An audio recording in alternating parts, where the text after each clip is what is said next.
এগিয়ে যেতে হবে ইনশাআল্লাহ।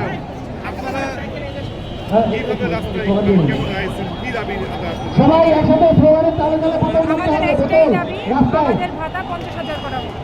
আমাদের একটাই দাবি। আমাদেরকে বিভিন্ন সময় আশ্বাস দেওয়া হয়েছে ভাতা বাড়ানো হবে, কিন্তু আমাদের ভাতা বাড়ানো হয়নি। আলালিনা রাজপথ রাজপথ রাজপথ আপোষটা আমাদেরকে না সংগ্রাম জানিয়ে একটা 30,000 টাকার প্রজ্ঞাপন হয়, আলালিনা যেটা আমরা রাজপথ চাই না, রাজপথ আমরা সেটা রাজপথ প্রত্যাখ্যান করি। 30-এর কারণ বাংলা 30,000 টাকায় একজন ডাক্তার ফ্যামিলি, একটা ভাইয়া পরিবার, কোনো আপনাদের কাছে পরিবারই বোতল চলতে পারে না। নাই সে খালি ডাক্তার বোতল হোক, দিতে সে হবে ডাক্তার না সবাইকে। হোক, কোনো পরিবারই চলতে পারে না।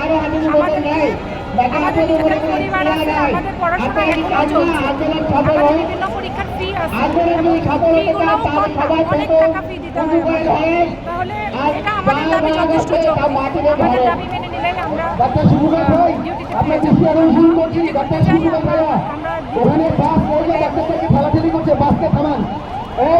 গত বৃহস্পতিবারে তো একটা প্রজ্ঞাপন হয়েছে 30,000 টাকা, তো এটা দিয়ে আপনাদের হবে না?